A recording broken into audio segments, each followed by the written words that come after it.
Hi hello ನಮಸ್ಕಾರ friends, ನಾನು ನಿಮ್ಮ Mala Shivaprakash. Please welcome back to my channel Mala Mane Angala. ಇವತ್ತು ನಾನು ನಿಮಗೆ ಮಾಡಿ ತೋರಿಸ್ತಾ ಇರೋದು ರುಚಿಯಾದ ಹಲಸಿನ ಕಡುಬು. ಈಗ ಹಲಸಿನ ಸೀಸನ್ ಇರೋದ್ರಿಂದ ಇದನ್ನು ಒಂದು ಸತಿ ಆದರೂ ಮಾಡಿ ತಿನ್ನಲೇಬೇಕು. ಇದು ಹೇಗೆ ಮಾಡೋದು ಅಂತ ನಾನು ನಿಮಗೆ ತೋರಿಸ್ಕೊಡ್ತೀನಿ. ತುಂಬ ಟೇಸ್ಟಾಗಿರುತ್ತೆ, ತುಂಬಾ ತಿನ್ನೋದಕ್ಕೆ ತುಂಬ ಮಜವಾಗಿರುತ್ತೆ. ಮಾಡೋಣ ಬನ್ನಿ ಅದನ್ನು ಹೇಗಂತ. ಈಗ ನಾನು ಮೊದಲಿಗೆ ಒಂದು 7-8 ಹಲಸಿನ ತೊಳೆ ಇಟ್ಕೊಂಡಿದ್ದೀನಿ.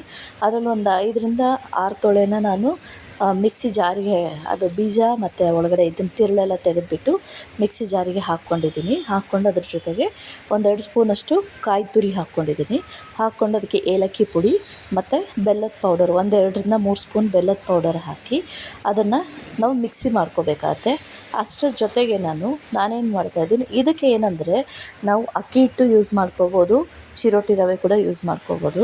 ಅಕ್ಕಿ ಹಿಟ್ಟಿಗಿಂತ ಹೆಲ್ದಿ ಚಿರೋಟಿ ರವೆ ಅಂತ ಅಂದ್ಬಿಟ್ಟು ನನಗೊಂದು ಅನ್ನಿಸ್ತು. ಸೊ ಹಾಗಾಗಿ ನಾನು ಚಿರೋಟಿ ರವೆ ಯೂಸ್ ಮಾಡಿದ್ದೀನಿ. ಆದ್ರೂ ತುಂಬ ಟೇಸ್ಟಾಗಿ ಬಂದಿದೆ. ನೀವು ಒಂದು ಸತಿ ಹೀಗೆ ಮಾಡಿ ನೋಡಿ. ಸೊ ಹಾಗೆ ಮಾಡೋದ್ರಿಂದ ಅಂದರೆ ಬೆಲ್ಲ ಮತ್ತು ಚಿರೋಟಿ ರವೆ ಇರೋದ್ರಿಂದ ಈ ಶುಗರ್ ಪೇಷಂಟ್ಸು, ವಯಸ್ಸಾದವರು ಯಾರು ಬೇಕಾದ್ರೂ ತಿನ್ಬೋದು. ಏನೂ ಹಾನಿಕರ ಇರೋಲ್ಲ, ತುಂಬ ಚೆನ್ನಾಗಿರುತ್ತೆ. ನಾನೇನು ಮಾಡಿದೆ, ಅದನ್ನು ಮಿಕ್ಸಿಗೆ ಹಾಕಿ ನುಣ್ಣಗೆ ರುಬ್ಬಿಟ್ಟು ತೆಗೆದು ಒಂದು ಪಾತ್ರೆಗೆ ಹಾಕಿಟ್ಕೊಂಡೆ. ಅದಕ್ಕೆ ನಾನು ಚಿರೋಟಿ ರವೆ 1ರಿಂದ 1.25 ಲೋಟ ಅಷ್ಟು ಚಿರೋಟಿ ರವೆ ತೊಗೊಂಡಿದ್ದೀನಿ. ಆ ಚಿರೋಟಿ ರವೆನ 1-2 ನಿಮಿಷ, ತುಂಬ ಹುರ್ಕೊಳ್ಳಿಲ್ಲ, 1-2 ನಿಮಿಷ ಹುರ್ಕೊಂಡು ಇಟ್ಕೊಂಡು ಅದನ್ನು ಇದಕ್ಕೆ ಈ ಮಿಶ್ರಣಕ್ಕೆ, ಹಲಸಿನ ಹಣ್ಣಿನ ಮಿಶ್ರಣಕ್ಕೆ ಹಾಕ್ಕೊಂಡು ಚೆನ್ನಾಗಿ ಮಿಕ್ಸ್ ಮಾಡಿಕೊಂಡು ಅದನ್ನು 1-2 ನಿಮಿಷ ಕೈ ಆಡಿ ಚೆನ್ನಾಗಿ, ಅಂದರೆ ಸ್ವಲ್ಪ ಅದನ್ನು ಕಲಿಸ್ತಾ ಇದ್ದರೆ ಸ್ವಲ್ಪ ಹದ ಬರುತ್ತೆ. ಕಲಿಸ್ಬಿಟ್ಟು ಒಂದು 5 ನಿಮಿಷ ಮುಚ್ಚಿಟ್ರೆ ಸ್ವಲ್ಪ ನೆನ್ಕೊಳ್ಳುತ್ತೆ ಮತ್ತು ನಮಗೆ ಹಿಟ್ಟು ರೆಡಿ ಆಗುತ್ತೆ. ಅದಕ್ಕೆ ಈಗ ಒಳಗಡೆ ಹೂರಣ ಥರ ಮಾಡೋಣ ಅಂತ ಹೇಳಿಬಿಟ್ಟು ನಾನು ಇನ್ನೊಂದು ಸ್ಟಫಿಂಗ್ ರೆಡಿ ಮಾಡ್ಕೋತಾ ಇದ್ದೀನಿ. ಅದಕ್ಕೆ 2 ಸ್ಪೂನು ಕಾಯಿ ತುರಿ ಹಾಕ್ಕೊಂಡಿದ್ದೀನಿ, ಹಸಿ ಕಾಯಿ ತುರಿ.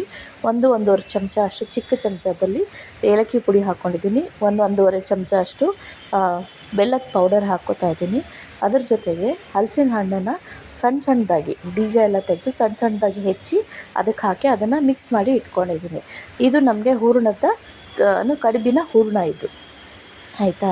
ಇದು ಈ ಥರ ಮಾಡಿ ನೋಡಿ ಫ್ರೆಂಡು, ನೀವು ತುಂಬ ಚೆನ್ನಾಗಿರುತ್ತೆ. ನೀವು ಮತ್ತೆ ಮಾಡಬೇಕು ಅಂತ ಅನ್ಕೋತೀರ, ನಿಮ್ಮ ಮನೆಯವರು ಕೇಳಿ ತಿಂತಾರೆ, ಅಷ್ಟು ಚೆನ್ನಾಗಿರುತ್ತೆ. ಸೊ ಇದಕ್ಕೆ ನಾನೇನು ಮಾಡಿದ್ದೀನಿ, ನಾನು ಬಾಳೆ ಎಲೆ ತೊಗೊಂಡಿದ್ದೀನಿ. ಬಾಳೆ ಎಲೆ ನಾವು ಮಡಚ್ತೀವಿ ಅಂದರೆ ಅದು ಕಟ್ಟಾಗಿಬಿಡುತ್ತೆ. ಸೊ ಹಾಗಾಗಿ ನಾನು ಅದನ್ನು ತೊಳೆದ್ಬಿಟ್ಟು ಅದನ್ನು ಒಲೆ ಮೇಲೆ ಒಂಚೂರು ಬಿಸಿ ಮಾಡಿಕೊಂಡ್ರೆ ಅದು ನಾವು ಹೇಳ್ದಂಗೆ ಕೇಳುತ್ತೆ. ಅಂದರೆ ಹೆಂಗೆ ಬೇಕಾದರೂ ಹಾಗೆ ಮಡ್ಚ್ಕೋಬೋದು. ಸೊ ಹಾಗಾಗಿ ನಾನು ಎಲ್ಲ ಎಲೆನೂ ಆ ಥರ ಬಿಸಿ ಮಾಡಿ ಮಡಚಿಟ್ಕೊಂಡಿದ್ದೀನಿ, ಎತ್ತಿಟ್ಕೊಂಡಿದ್ದೀನಿ. ಈಗ ಆ ಎಲೆ ಮೇಲೆ ನಾವು ತುಪ್ಪ ಸವರ್ಕೊಳ್ಳೋಣ. ತುಪ್ಪ ಸವರ್ಕೊಂಡು ಅದರ ಮೇಲೆ ನಾವು ಈ ರವೆ ಮಿಶ್ರಣ ಏನಿದೆ, ಹಲಸಿನ ಹಣ್ಣಿನ ರವೆ ಮಿಶ್ರಣ ಏನಿದೆ ಅದನ್ನು ತಗೊಂಡು ಒಂದೂವರೆ ಸ್ಪೂನಷ್ಟು ಹಾಕ್ಕೊಂಡು ಒಂದು ಸ್ವಲ್ಪ ತಟ್ಕೊಳ್ಳೋಣ. ಒಂದು ಎಲೆ ಥರ ತಟ್ಕೊಂಡು ಮಧ್ಯದಲ್ಲಿ ಈ ಹೂರಣ ಮಾಡಿಟ್ಟಿರೋಂಥ ಹೂರಣನ ಹಾಕ್ಕೊಂಡು ಫಿಲ್ ಮಾಡಿ ನೀಟಾಗಿ ಅದು ಬಿಚ್ಕೊಳ್ದಂಗೆ ಮಡಚಿಬಿಟ್ಟು ನಾವು ಇಡ್ಲಿ ಪಾತ್ರೆ ಹಾಕ್ಬೋದು, ನೀವು ಸ್ಟೀಮರ್ ಇರ್ಬೋದು, ಇಲ್ಲ ನಿಮ್ಗೆ ಹೇಗೆ ಅಂದರೆ ನೀವು ಬೇಯಿಸೋದಕ್ಕೆ ಏನು ಯೂಸ್ ಮಾಡ್ತೀರಾ ಸ್ಟೀಮ್ ಮಾಡೋದಕ್ಕೆ, ಆ ಥರ ನಾವು ಮಿನಿಮಮ್ 15ರಿಂದ 20 ನಿಮಿಷ, ಅಂದರೆ ನಾವು ಈ ಇಡ್ಲಿ ಎಲ್ಲ ಬೇಯಿಸ್ತೀವಲ್ಲ ಅದೇ ಥರನೇ 15ರಿಂದ 20 ನಿಮಿಷ ಬೇಯಿಸಬೇಕಾಗತ್ತೆ. ನಾನೆಲ್ಲ ಸ್ಟೀಮ್ ಮಾಡೋಕ್ಕೆಲ್ಲ ಎತ್ತಿಟ್ಬಿಟ್ಟು ಎಲ್ಲ ರೆಡಿ ಮಾಡಿ ಇಟ್ಬಿಟ್ಟು ಕರೆಕ್ಟಾಗಿ 15 ನಿಮಿಷ ಬಿಟ್ಟಿದ್ದೆ. ತುಂಬ ಚೆನ್ನಾಗಿ ಬೆಂದಿತ್ತು, ತುಂಬ ನೀಟಾಗಿತ್ತು, ತುಂಬ ಟೇಸ್ಟಿಯಾಗಿತ್ತು. ಮತ್ತು ಈ ಸ್ವೀಟಿಗೆ ಒಂದು ಚಿಟಿಕೆ ಉಪ್ಪು ಹಾಕಬೇಕು. ಸಾರಿ, ಅದು ಮರ್ತೋದೆ ಅಲ್ಲಿ ಹೇಳೋದಕ್ಕೆ. ರುಬ್ಬುವಾಗ ಒಂದು ಚಿಟಿಕೆ ಉಪ್ಪು ಹಾಕಬೇಕು. ಯಾವುದೇ ಸ್ವೀಟಿಗೆ ಒಂದು ಸ್ವಲ್ಪ ಉಪ್ಪು ಹಾಕಿದ್ರೆ ಅದರ ರುಚಿ ಎನ್ಹ್ಯಾನ್ಸ್ ಆಗುತ್ತೆ. ನೋಡಿ 15 ನಿಮಿಷ ಆಯಿತು, ನಾನು ತೆಗೆದಿದ್ದೀನಿ. ಆ ಬಾಳೆ ಎಲೆ ಜೊತೆ ಚೆನ್ನಾಗಿ ಬೆಂದು ಒಳ್ಳೆ ಘಮ ಕೊಡ್ತಾಯಿದೆ. ಈಗ ಇದನ್ನು ಕಟ್ ಮಾಡಿ ತೋರಿಸ್ತಾ ಇದ್ದೀನಿ ನೋಡಿ, ಚೆನ್ನಾಗಿ ಬಂದಿದೆ ನೀಟಾಗಿ.